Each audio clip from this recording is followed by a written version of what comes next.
네, 우리 하나님의 말씀을 함께 보겠습니다. 사무엘상 7장 3절에서 17절까지 말씀을 보겠습니다. 사무엘상 7장 3절에서 17절까지 말씀, 구약 417페이지쯤에 있습니다. 사무엘상 7장 3절에서 17절 말씀입니다. 구약 417페이지, 우리 같이 한 목소리로 합독으로 읽겠습니다. 사무엘이 이스라엘 온 족속에게 말하여 이르되 만일 너희가 전심으로 여호와께 돌아오려거든 이방 신들과 아스다롯을 너희 중에서 제거하고 너희 마음을 여호와께로 향하여 그만을 섬기라. 그리하면 너희를 블레셋 사람의 손에서 건져내시리라. 이에 이스라엘 자손이 바알들과 아스다롯을 제거하고 여호와만 섬기니라. 사무엘이 이르되 온 이스라엘은 미스바로 모이라. 내가 너희를 위하여 여호와께 기도하리라 하매 그들이 미스바에 모여 물을 길어 여호와 앞에 붓고 그날 종일 금식하고 거기에서 이르되 우리가 여호와께 범죄하였나이다 하니라. 사무엘이 미스바에서 이스라엘 자손을 다스리니라. 이스라엘 자손이 미스바에 모였다 함을 블레셋 사람들이 듣고 그들의 방백들이 이스라엘을 치러 올라온지라. 이스라엘 자손들이 듣고 블레셋 사람들을 두려워하여 이스라엘 자손이 사무엘에게 이르되 당신은 우리를 위하여 우리 하나님 여호와께 쉬지 말고 부르짖어 우리를 블레셋 사람들의 손에서 구원하시게 하소서 하니 사무엘이 전 먹는 어린 양 하나를 가져다가 온전한 번제를 여호와께 드리고 이스라엘을 위하여 여호와께 부르짖음에 여호와께서 응답하셨더라. 사무엘이 번제를 드릴 때에 블레셋 사람이 이스라엘과 싸우려고 가까이 오매 그날에 여호와께서 블레셋 사람에게 큰 우레를 발하여 그들을 어지럽게 하시니 그들이 이스라엘 앞에 패한지라. 이스라엘 사람들이 미스바에서 나가서 블레셋 사람들을 추격하여 벳갈 아래로 이르기까지 쳤더라. 사무엘이 돌을 취하여 미스바와 센 사이에 세워 이르되 여호와께서 여기까지 우리를 도우셨다 하고 그 이름을 에벤에셀이라 하니라. 이에 블레셋 사람들이 굴복하여 다시는 이스라엘 지역 안에 들어오지 못하였으며 여호와의 손이 사무엘이 사는 날 동안에 블레셋 사람을 막으심에 블레셋 사람들이 이스라엘에게서 빼앗았었던 성읍이 에그론부터 가드까지 이스라엘에게 회복되니 이스라엘이 그 사방 지역을 블레셋 사람들의 손에서 도로 찾았고 또 이스라엘과 아모리 사람 사이에 평화가 있었더라. 사무엘이 사는 날 동안에 이스라엘을 다스렸으되 해마다 베델과 길갈과 미스바로 순회하여 그 모든 곳에서 이스라엘을 다스렸고 라마로 돌아왔으니 이는 거기에 자기 집이 있음이니라. 거기서도 이스라엘을 다스렸으며 거기에 여호와를 위하여 제단을 쌓았더라. 아멘. 할렐루야. 네, 주님 여러분 사랑하십니다. 여러분을 축복하시고 여러분을 인도하실 줄로 믿습니다. 오늘 말씀은 역전을 가져온 사무엘의 기도, 역전을 가져온 사무엘의 기도라는 제목으로 말씀을 나누기를 원합니다. 기도의 영웅들을 살펴보면서 그 기도 속에서 하나님이 주시는 음성을 우리가 듣기를 원합니다. 사사시대 이후로 이스라엘은 영적인 암흑기에 들어갔습니다. 영적 지도자였던 엘리 제사장의 무능력함과 또 그의 아들 홈니와 비느하스의 종교적 타락이 극에 달했습니다. 그들은 성막에 있는 제물들을 갈취했었고 그리고 성막에서 수종드는 여인들을 성적으로 유린하기까지도 했습니다. 이러한 때에 블레셋이 쳐들어왔습니다. 이스라엘과 블레셋과의 전쟁, 과연 이 전쟁에서 누가 이겼을까요? 블레셋이 이겼습니다. 거룩함을 상실한 이스라엘 백성들의 손을 하나님이 들어주실 수는 없었습니다. 이 전쟁에서 수많은 이스라엘 백성들이 사륙을 당했고 또 하나님의 법궤를 그 적에게 빼앗기게 되었습니다. 하나님의 궤, 하나님의 언약궤는 하나님의 임재를 상징하는 겁니다. 하나님의 승리를 상징하는 거죠. 그것을 블레셋에게 빼앗겨 버렸어요. 너무나 큰 수치가 아닐 수 없었습니다. 뿐만 아니라 그 전쟁에 나가서 싸웠던 그 홈리와 비느하스, 엘리의 두 아들이 그만 그곳에서 죽고 말았습니다. 이 비참한 소식을 전해들은 엘리 제사장은 그만 의자에 앉아있다가 뒤로 넘어져서 목이 부러져 죽고 말았습니다. 당시 시대가 얼마나 암울하고 캄캄하고 절망스러웠는지를 우리는 짐작해 볼 수가 있어요. 그 엘리 제사장의 그 자부였었던 그 비느하스의 아내의 입술을 통해서 그때의 그 시대상을 잘 표현해 주고 있습니다. 사무엘상 4장의 마지막 부분에 보시면 그녀가 아이를 낳고 죽어가면서 한마디 말을 외쳤어요. 그것은 뭐냐면 이가봇이라는 말을 외쳤습니다. 이 이가봇이라는 말은 하나님의 영광이 떠났다는 겁니다. 하나님의 영광이 이스라엘 나라에서는 없어졌다, 사라졌다. 그런 고백인 겁니다. 참으로 절망적이고 수치스럽고요. 또 정말 치욕적이고 끔찍하고 비참한 상태가 바로 이스라엘이 처한 상황이 아닐 수 없어요. 여러분, 그런데 사무엘상 7장 13절 이하에 가보시면요, 대역전이 일어나는 것을 볼 수가 있습니다. 자, 여러분 13절에 보게 되면요, 블레셋 사람들이 이스라엘 앞에 와서 무릎을 꿇었어요. 그리고 다시는 이스라엘 지역에 들어오지 않겠다고 했습니다. 사무엘이 살아있는 동안에 주님의 손이 블레셋을 막아주신 거죠. 자, 14절에도 보게 되면요, 블레셋 사람들에게 빼앗겼었던 그 성읍과 지역들을 다 도로 되찾았습니다. 그리고 아모리 사람들과도 화평 조약을 맺게 되어졌어요. 15절부터 17절에도 보게 되면요, 사무엘이 이스라엘을 평화롭게 다스렸다, 그런 기록을 하고 있고요. 또 이스라엘 백성들이 하나님께 대한 예배가 회복되어지는, 하나님을 경외하고 하나님을 예배하는 하나님 백성의 그 정체성을 회복하는 모습을 우리가 읽을 수가 있습니다. 어떻게 이런 캄캄한 어둠 속에서 그 어둠이 다 물러가고 새 아침의 역사가 시작될 수가 있었을까요?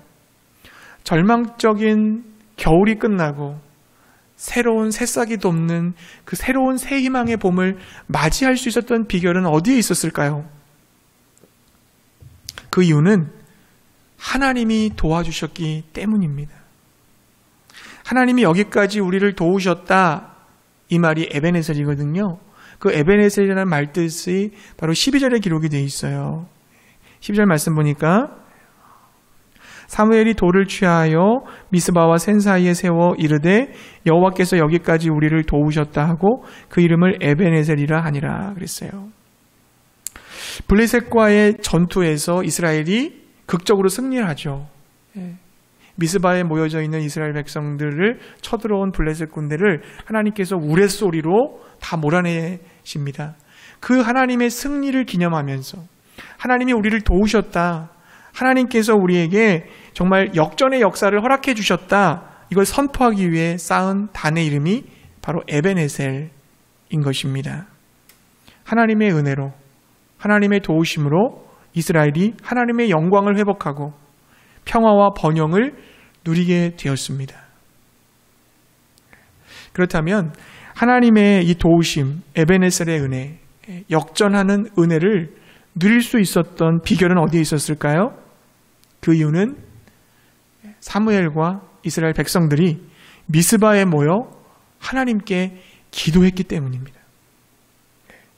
여러분 5절 말씀을 한번 읽어보겠습니다. 우리 7장 5절의 말씀, 5절 함께 읽겠습니다. 사무엘이 이르되 온 이스라엘은 미스바로 모이라, 내가 너희를 위하여 여호와께 기도하리라 하매. 아멘. 이 미스바라 하는 지역은요, 예루살렘에서 북쪽으로 한 8km에서 11km 떨어져 있는 조그만한 성읍입니다. 사무엘은 국가적 위기 앞에서 그냥 앉아 있을 수 없었습니다. 그의 백성들을 깨워서 함께 기도의 자리로 초청했던 것입니다. 열심히 모여 기도하고 있는데 이 블레셋 사람들이 쳐들어온 거잖아요. 모여 있으니까 공격하기 쉬웠을 거다, 그 생각으로 쳐들어왔을 것 같아요. 자, 근데 이제 이스라엘 백성들이 사무엘에게 뭐라고 또 얘기를 해주고 있어요. 8절 말씀입니다. 8절에 이렇게 기록되어 있어요. 이스라엘 자손이 사무엘에게 이르되 당신은 우리를 위하여 우리 하나님 여호와께 쉬지 말고 부르짖어 우리를 블레셋 사람들의 손에서 구원하시게 하소서 하니. 처음에는 사무엘이 이스라엘 백성들에게 기도하자고 했는데 이제 후에는 이스라엘 백성들이 사무엘에게 같이 기도하자고 지금 청하고 있는 것입니다. 쉬지 말고 여호와 하나님께 부르짖어서 블레셋의 손으로부터 우리를 구원해 주시옵소서, 그렇게 기도해 달라고 부탁하는 겁니다. 인생을 역전시키는 비밀이 바로 여기에 있습니다. 하나님께 기도하는 것입니다. 하나님께 부르짖는 거, 하나님께 기도하는 거, 하나님이 그렇게 하면 역전의 은혜를 베풀어 주실 줄로 믿습니다. 여러분, 우리가 시편 말씀을 묵상하고 있잖아요. 사회가 진짜 막 부패하고 썩었어요. 정말 믿었던 친구마저도 배신했습니다. 자신의 생명을 잃을 수도 있는 그런 위험한 상황에 놓여져 있습니다. 그때 시편 기자가 할 수 있는 것이 뭐예요? 사방이 다 막혀 있고 아주 우겨쌈을 당해서 해결할 기미가 보이지 않아요. 설상가상 계속 고난과 고난이 겹쳐오고 있어요.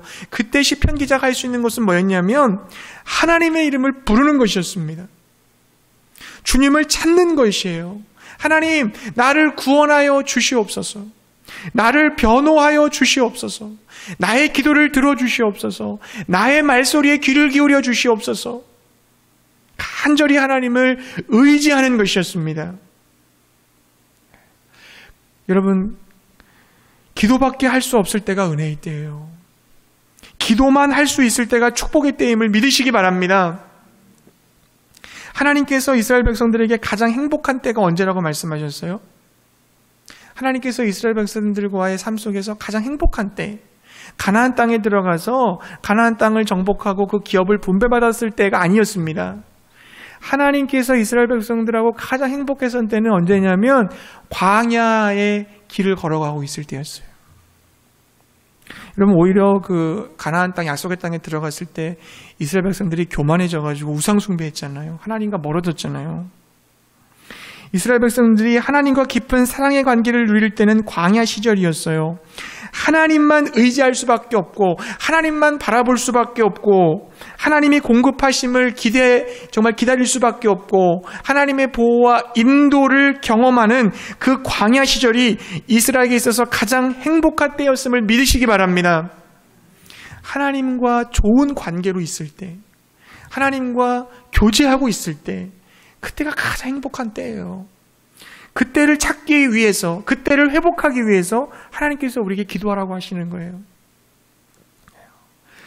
그러므로 광야와 같은 길을 걷고 계시다면 여러분, 지금 내 인생이 너무 황폐하고 인생의 역전의 은혜가 필요한 때라고 한다면 하나님께 기도하시기 바랍니다.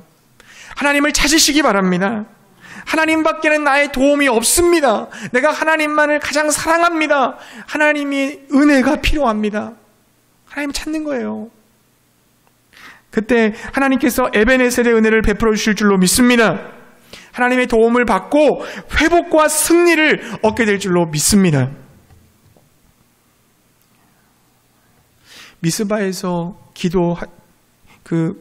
기도가 에베네셀의 은혜를 가져왔어요. 역전의 역사를 체험하게 했어요.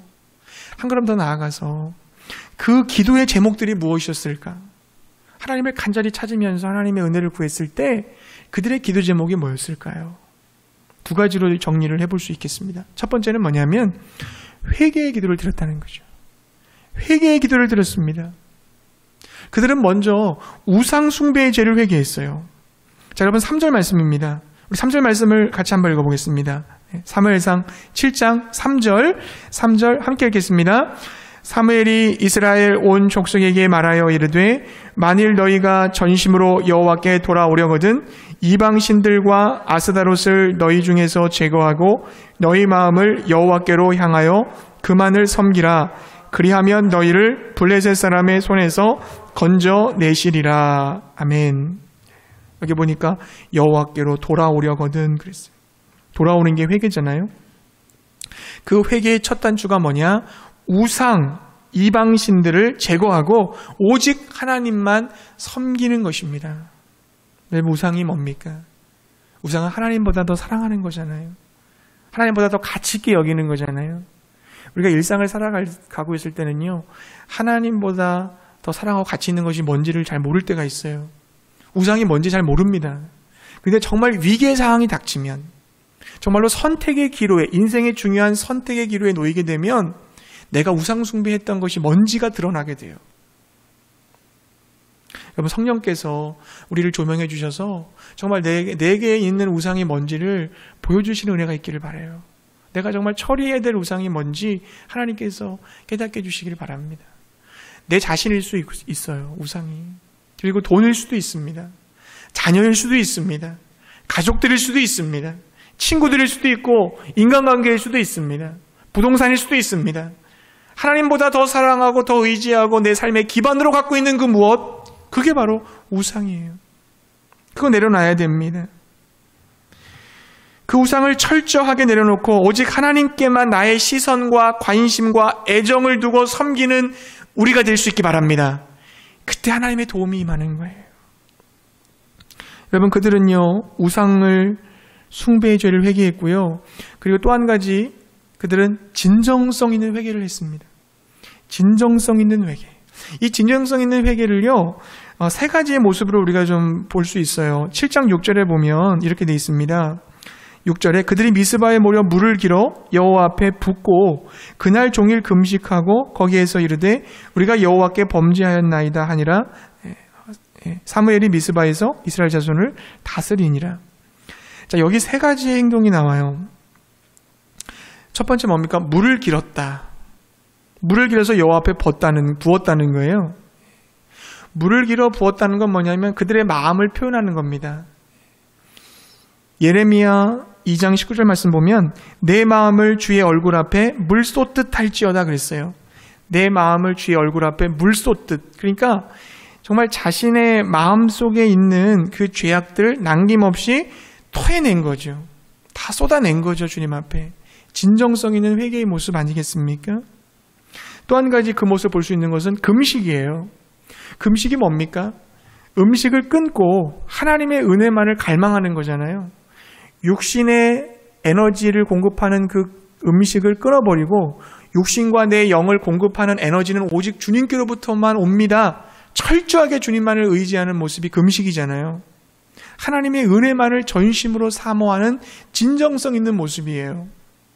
마지막 세 번째 진정성 있는 회개의 모습은 뭐냐면 자신의 죄를 인정하고 자백하며 부르짖고 있는 것입니다. 여기 보니까 우리가 여호와께 범죄하였나이다 그랬어요. 이 잘못이 저 사람 때문입니다. 환경 때문입니다. 좀 운이 없었습니다. 이런 고백이 아니에요. 나 때문입니다. 내가 죄인입니다. 내가 어머니 모태부터 태어날 때부터 죄인이었습니다. 하나님께 자신의 죄를 자복하며 회개하고 있는 모습, 진정성 있는 회개의 모습입니다. 우리 세상을 살아가면서 정말 하나님이 우리를 꼭 도와주실 때가 있잖아요. 그때 하나님으로부터 도움을 얻지 못했다는 것은 왜일까요? 그것은 뭐냐면 회개가 없었기 때문인 거예요. 진정성 있는 회개가 없었기 때문이에요. 시편 66편 18절 이렇게 기록합니다. 내가 나의 마음에 죄악을 품었더라면 주께서 듣지 아니하시리라. 죄가 여전히 있는데 하나님과 나와의 그 관계의 통로가 꽉 막혀 있는데 하나님의 기도가 응답되지 않는 거예요. 막혀 있는 거예요. 그리고 잠언서 28장 13절 말씀 보면 이렇게 돼 있어요. 자기의 죄를 숨기는 자는 형통하지 못하나 죄를 자복하고 버리는 자는 불쌍히 여김을 받으리라. 하나님이 누구를 긍휼히 여기시고 불쌍히 여기세요? 자기의 죄를 진정성 있게 회개하는 사람, 그런 사람을 불쌍히 여겨주신다고 말씀하고 있습니다. 만약 우리가 물 쏟듯 철저하게 회개하고 주님 앞에 진정성 있는 회개를 드리지 않는다면 하나님이 우리를 도우실 수 없습니다. 예수님을 믿고 있지만 여전히 옛날 생활 방식대로 생활하고 있고 하나님이 싫어하는 방식으로 살고 있다면 하나님이 도와주시고 싶어도 도와주실 수가 없는 거예요. 하나님 급합니다. 빨리 도와주세요.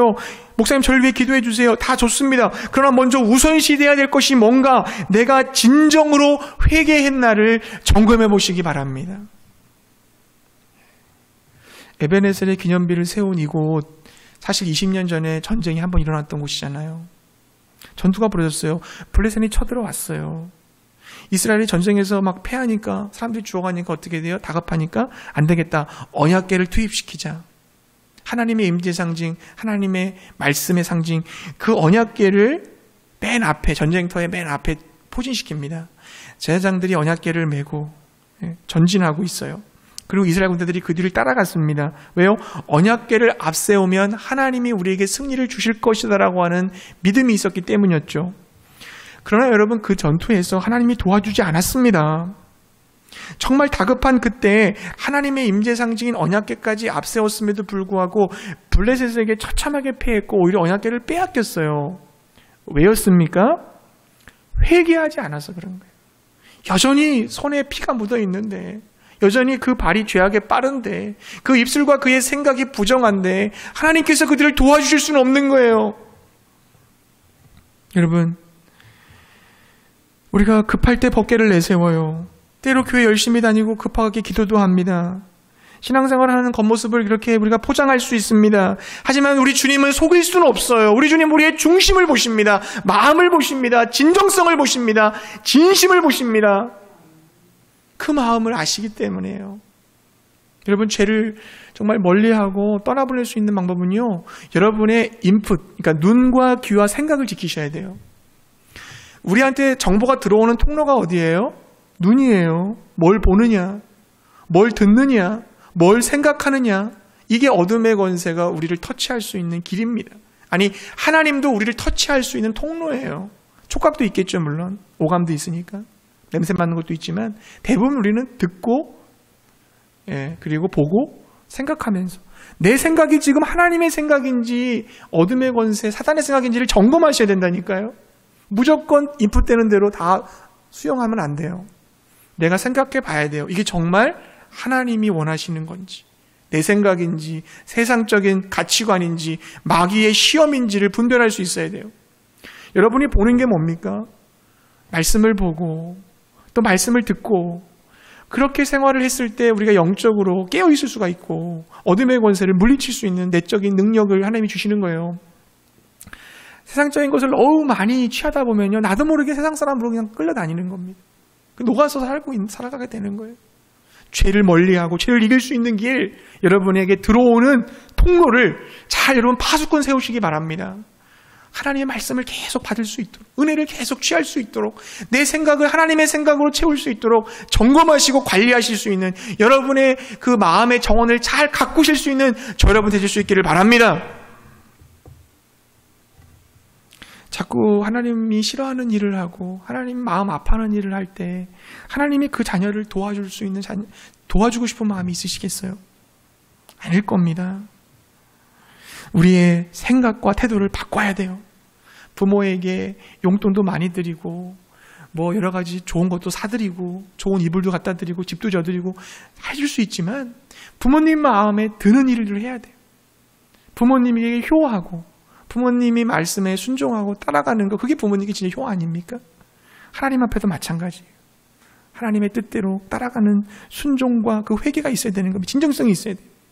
여러분, 사울과 다윗의 결정적인 차이가 뭡니까?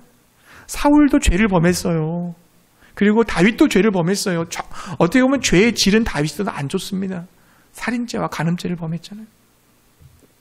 근데 여러분, 사울은 멸망했고 다윗은 하나님께 선하게 쓰임받았습니다. 그 결정적인 차이가 어디냐면 회개에 있어요. 다윗은 여러분 시편 51편 말씀에 보면 그러잖아요. 다윗이 막 하나님께 있어서 하나님과의 관계가 회복되지 않으면 나에겐 기쁨이 없습니다 그랬어요. 구원의 기쁨 다시 회복시켜 주옵소서. 아무리 좋은 음식을 먹고 아무리 좋은 집에 산다 할지라도 하나님과의 관계가 막혀 있으면 나는 내 인생에서 기쁨은 없습니다. 하나님의 관계를 얼마나 사모하는 사람이에요. 회개의 궁극적인 목적이 뭡니까? 하나님과의 즐거운 소통이에요. 하나님과의 영적인 교제의 풍성함이에요. 그걸 놓치고 싶지 않은 거예요, 다윗은. 그러니까 하나님이 보시고, 야, 너 진짜 내 마음에 합하다. 나하고 코드가 딱 맞다. 내가 원하는 게 너에게도 있다. 그렇게 하나님 말씀하신 겁니다. 그래서 그러잖아요. 우리 하나님은 상한 심령을 외면치 않으십니다. 상한 심령으로 드리는 제사를 기뻐하십니다. 하나님, 예수님께서 날 위해 죽으셔서 피 흘려졌던 그 놀라운 희생과 그 은혜를 내가 경험했는데 또 주님을 십자가에 못 박는 죄를 저질렀어요. 아파하며 안타까워하며 애통해하며 상한 심령으로 주님 앞에 나가시기 바랍니다. 그때 하나님 기뻐하시는 거예요. 그리고 안아주시고 용서해 주시고 그 마음의 중심을 보시고 우리를 죄에서 자유케 해주실 줄로 믿습니다. 사죄함의 확신을 경험하신 저 여러분 되실 수 있기 바랍니다. 기도가 회개의 기도였어요. 또 하나의 두 번째 기도 제목이 뭡니까? 두 번째는 헌신의 기도였습니다. 헌신의 기도. 우리 7장 9절의 말씀을 한번 보겠습니다. 7장 9절의 말씀 함께 읽겠습니다. 사무엘이 젖 먹는 어린 양 하나를 가져다가 온전한 번제를 여호와께 드리고 이스라엘을 위하여 여호와께 부르짖음에 여호와께서 응답하셨더라. 아멘. 여기 번제가 나와요. 번제는 뭡니까? 헌신을 의미하는 거예요. 그 양이나 소를 각을 뜨고 가죽을 벗기고 피를 내서 온전히 태워 바치잖아요. 향기로운 냄새를 주님께 올리잖아요. 이거는 전 존재를 하나님께 드린다는 헌신의 의미가 있습니다. 이 번제에는. 우리가 좋아하는 성경 구절 이사야 43장 2절에 보면 어떻게 돼 있어요? 네가 물 가운데로 지날 때 내가 함께 할 것이라 강을 건널 때 물이 너를 침몰치 못할 것이며 네가 불 가운데 지날 때 타지도 아니할 것이며 불꽃이 너를 사르지도 못하리니 이런 말씀이 있어요. 물과 강과 불에서 내가 너를 보호하리라. 내가 너를 지키리라. 참 감사한 말씀, 큰 힘과 위로가 되는 말씀이 아닐 수 없어요. 근데 여러분 어떤 때 그러한 때에 닥쳤을 때 때로는 하나님 제가 지금 물속을 지나가고 불속을 지나가는데 왜 저를 안 도와주십니까? 왜 저를 건져주지 않습니까? 그러한 마음이 있을 때가 있어요. 그때 여러분 이사야 43장 2절 전에 1절을 보세요. 1절에 뭐라고 되어 있습니까? 야곱아 너를 창조하신 여호와께서 지금 말씀하시느니라. 이스라엘아 너를 지으신 이가 말씀하시느니라. 너는 두려워하지 말라. 내가 너를 구속하였고 내가 너를 지명하여 불렀나니 너는 내 것이라. 너는 내 거다. 여러분 우리가 하나님의 것이 되어야 되는 거예요. 하나님이 내 삶의 주인 되셔야 되는 거예요. 그래야 하나님이 우리를 보호하시고 도와줄 수 있는 줄로 믿습니다. 온전히 내 자신을 주님 앞에 헌신할 때, 내 자신을 온전히 주님께 내어놓을 때 하나님께서 우리를 붙잡으시고 우리를 도와주시는 줄로 믿습니다. 하나님의 것이니까, 하나님의 소유니까 하나님이 도와주시는 거죠. 여러분 정말 내 자신이 하나님의 것임을 믿는다면 내 자신을 하나님의 손 안에 올려드리세요. 11조의 의미가 그거라고 그랬잖아요. 전부 다 하나님의 거예요. 근데 전부 다 하나님의 것인 것을 인정하기 위해서 10분의 1을 뗍니다. 24시간 전체가 다 하나님의 거예요. 하지만 내가 거룩한 주일을 구별하여 주께 드립니다. 24시간이 아니라 7일이다 하나님의 것을. 그 중에 하루를 떼어 드립니다. 24시간 다 하나님의 거예요. 하지만 그 시간 중에 한 부분을 떼어서 하나님께 말씀과 기도로 주께 나아갑니다. 하나님의 손에 올려드리는 거예요. 내 전 존재, 내게 주신 은사와 달란트와 에너지, 그 모든 것들 하나님의 것입니다. 그것을 하나님을 위하여 쓰기 원합니다. 하나님께 드린 사람의 모습이에요. 이사야 1장 3절 말씀 보면 이런 말이 있어요. 소는 그 임자를 알고 나귀는 주인의 구유를 알건만은 이스라엘은 알지 못하고 나의 백성은 깨닫지 못하는도다. 소나 말은 누가 주인인지를 알죠.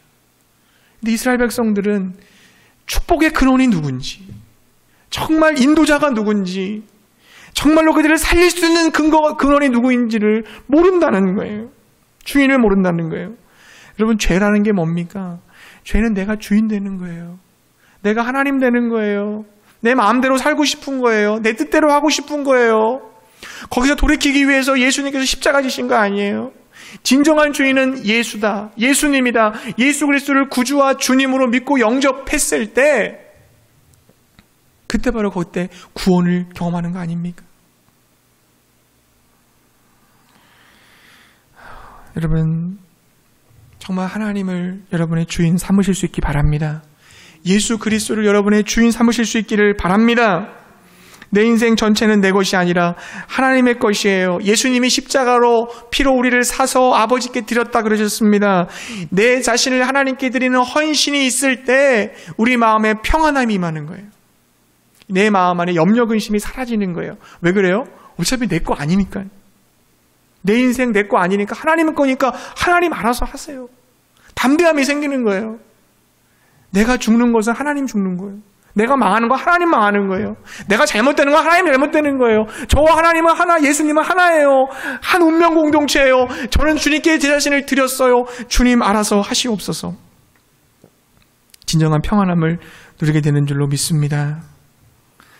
여러분, 우리가 남자 여자 결혼하면 어떻게 돼요? 그 남편, 한 남자 한 여자에만 헌신하는 게 당연한 거잖아요. 나의 신랑 되신 예수님, 나의 주인 되신 예수님을 한평생 헌신하며 살아가는 것은 당연한 것입니다. 내가 헌신하기 전에 예수님이 먼저 헌신해 주셨음을 기억하세요. 이제 우리 차례예요. 주님께 헌신함으로 참된 에베네셀의 은혜를 경험하시기 바랍니다. 이 7장에서 여러분 반복되는 말이 있어요. 뭐냐면 사무엘이 다스렸다 그랬어요. 사무엘이 다스리는 때, 사무엘이 다스렸다는 말은 하나님의 통치를 받았다는 겁니다. 하나님 말씀에 순종했다는 거예요. 이스라엘 백성들이 주인 되신 하나님 앞에 따라갔다는 얘기입니다. 그들이 회개하고 헌신한 그 모습이 사무엘의 다스림, 하나님의 통치 안에 들어왔다는 것을 지금 증거하고 있는 것입니다. 그러한 진정한 헌신의 모습이 저 여러분에게 있기를 주의 이름으로 축복합니다. 말씀을 정리할게요. 하나님의 도움 없이 어떻게 인생을 우리가 살아갈 수 있겠습니까? 하루 1시간 1분도 주님의 도우심 없이 살아갈 수 없어요. 에베네셀의 은혜가 우리에겐 필요합니다. 아마 우리가 여기까지 올 수 있었던 이유도 에베네셀의 은혜를 주님이 베풀어 주셨기 때문이었을 거예요. 하나님께 여러분 감사하시기 바랍니다. 그제 우리에게 필요한 그 역전의 은혜, 내 인생이 환하게 빛나는 그 은혜를 누리기 위해서는 여러분 하나님과의 교제, 하나님과의 관계, 기도, 하나님의 은혜를 다운로드 받을 수 있는 그 자리, 기도의 자리를 여러분 놓치지 마시기 바랍니다. 하나님 지금도 살아 계세요. 기도하는 그 무릎, 주님 앞에 두 손 모으는 그 손을 절대로 우리 하나님 외면하지 않으십니다. 회개의 진정성 있는 회개의 기도, 우상 숭배를 내놓는 기도를 드리세요. 헌신의 기도, 이제 남은 인생 주를 위해 살겠습니다. 헌신의 기도 드리시기 바랍니다. 주님이 부어주시는 은혜가 우리에게 흘러넘치게 되기를 주의 이름으로 축복합니다.